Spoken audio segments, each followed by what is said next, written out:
Hey guys, and welcome to my 34-week pregnancy update. Wow, I'm like at that point where yes, there's still 6 weeks to get to 40, but some babies come earlier. 37 weeks is considered full term, and it just feels like wow, she's gonna be here so soon.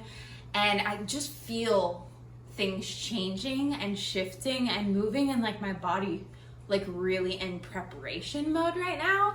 So let's start with the physical updates.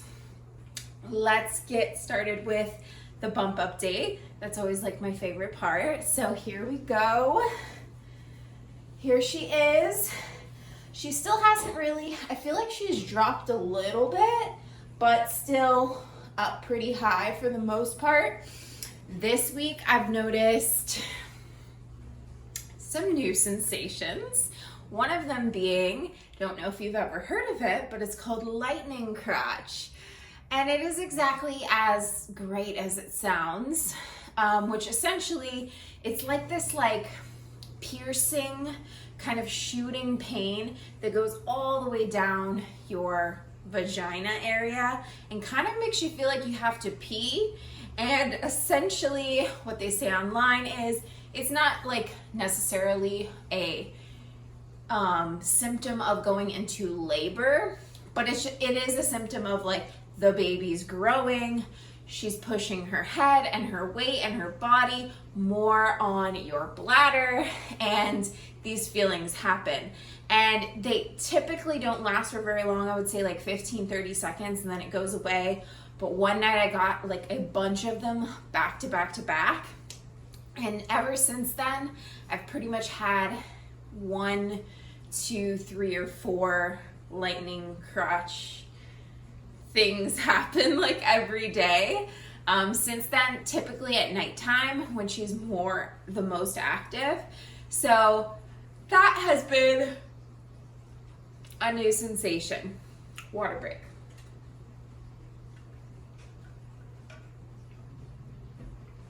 Okay, so I touched on this one last week, but my back pain has definitely increasingly got worse. Some days it's better than other days, depending on what I'm doing, how much I'm standing in the kitchen or out and about. When I bend or do lots of like things around the house, cleaning and stuff, I feel it for sure. So I just utilize my belly band as much as possible. Night sweats are still alive and well every single night, no matter what the temperature is in the house. I'm sweating at night, no matter what I'm wearing. So, you know, it just is what it is. I've been trying to do better with hydration. I'm just so terrible about drinking enough water. So I'm really trying to get better about that because it really does help. I'm still getting kind of like Charlie horses and cramps in my calf muscles. Again, the worst at night, like when I'm in one position for too long. I just have to like constantly like flex my foot and stretch it out and try to stretch out the calf. My husband, Steven, he massages them sometimes. It's also really nice when he massages my lower back, and I know this will also be super nice during labor, as I am anticipating to have lots of like back labor pain, as I just have struggled with it for several years. So yeah, other than that, when it comes to eating, even more so this week, I've really had to cut my portions down lower, to just eating much smaller amounts. And I've just become the snack queen. So throughout the day, instead of having meals, if I'm hungry, I'll just grab like hummus, crackers, or veggies. I'll make a smoothie, maybe a banana and ice cream bowl, or just like a miniature portion of the typical meal I would have. And so that's been very different because it'll just be like, yeah, it's breakfast time, but I'm not really hungry. So I've had to like play around with that. And baby has been moving much differently. Like instead of these like quick jabs and kicks, they've been like rolls across my body, or like really big, just like movements where it's like her elbow, or it's kind of hard for me to tell. But when I did go to the OB, well, it was actually a midwife, I was pleasantly surprised that with my insurance switch, I am now covered for a midwife, which is really exciting because that's what I wanted from the beginning. I do still have to like go to the hospital. They don't provide like labor at home, but at least it's a midwife, so they practice more holistically and they try to do things more naturally. And I absolutely loved her. She was so nice, so attentive, very educated and knowledgeable. I didn't feel like she was rushing me, which is how I felt many times going to all my other OB appointments at a previous office.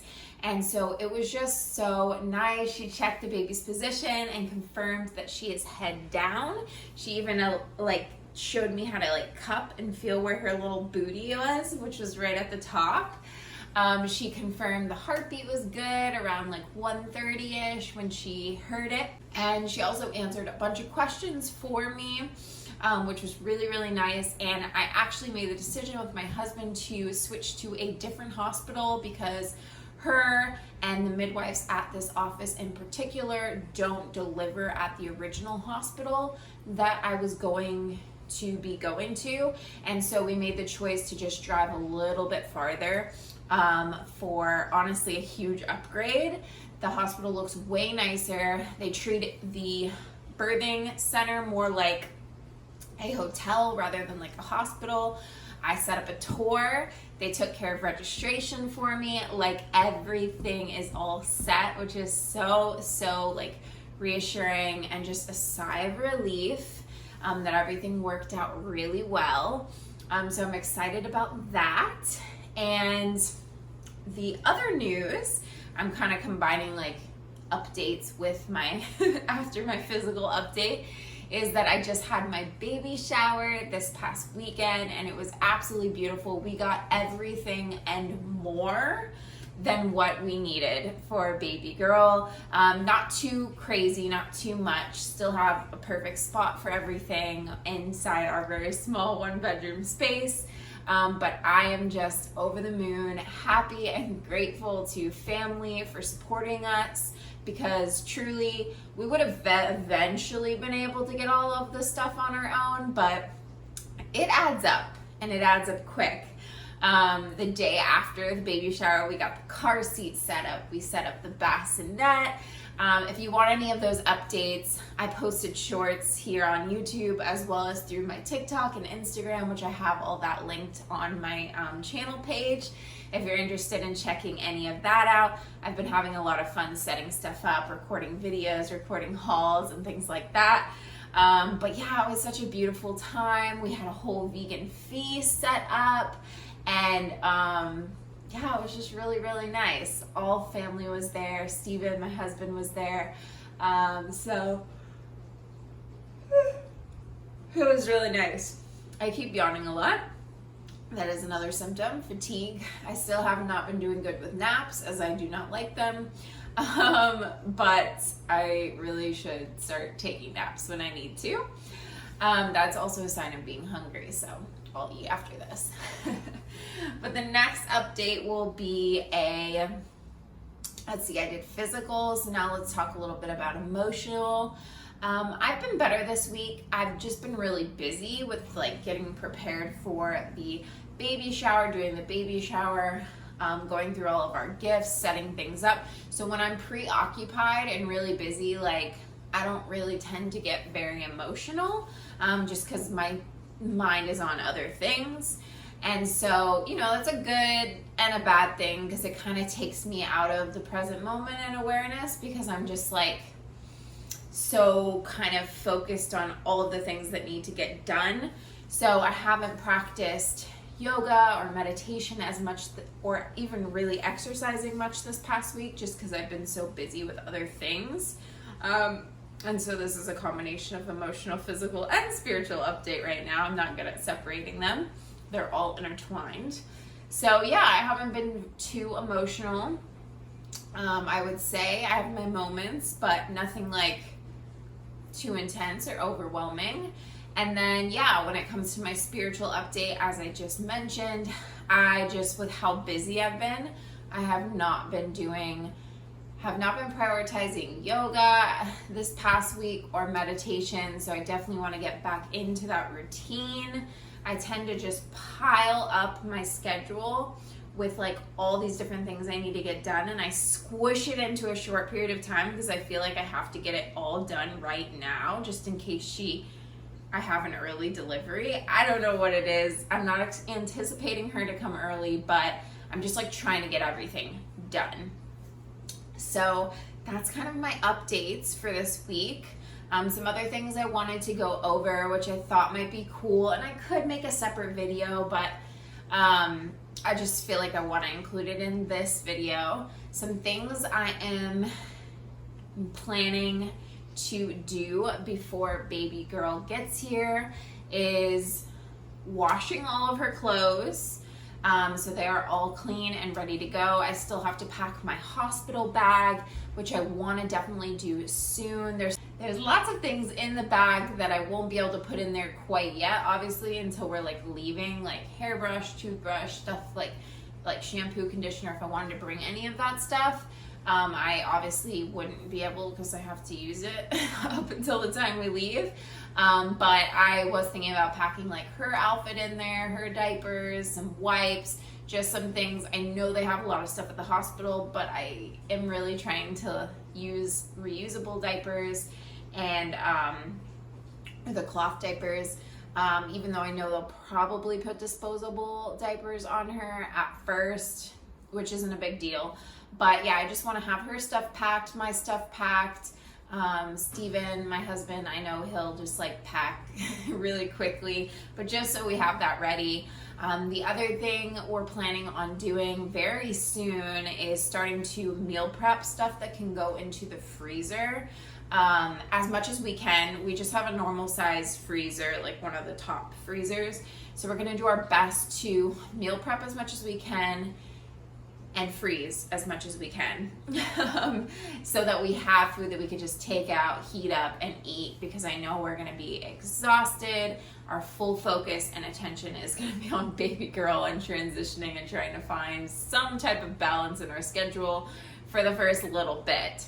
So, but luckily my husband, he will have anywhere from 4 to maybe like 5.5, 6 weeks off for paternity leave, paid, which is amazing, and I'm so grateful for that. It doesn't start till my due date though, so we're hoping that baby girl wants to wait until my due date or a little bit after, so he's off and like we don't have to worry about him like taking extra time off and all of that. So yeah, those are like the major things. Obviously there's some other things I would like to do myself and around the apartment, but yeah, so that is a 34-week update. I felt like that was a lot. I feel like I'm talking so much and I probably still forgot to include some things, but that is the gist.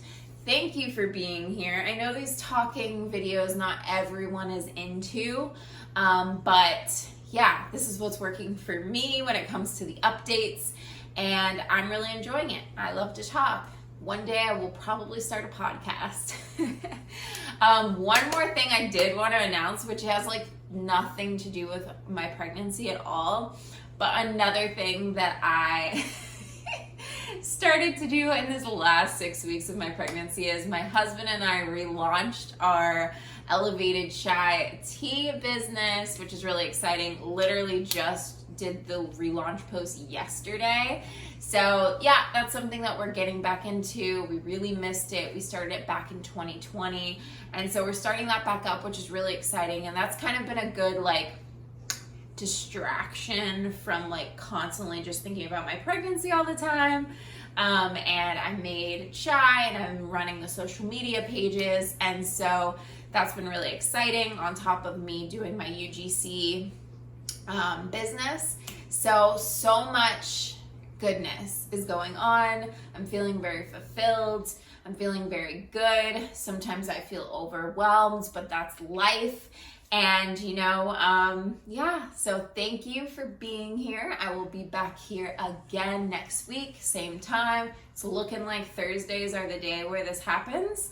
And I just thank you so much for being here. If you enjoyed this video, gained some value, or think someone else would gain value from this video, hit that like button, share it with your friends, and subscribe if you want to continually be notified each week when a new video goes live.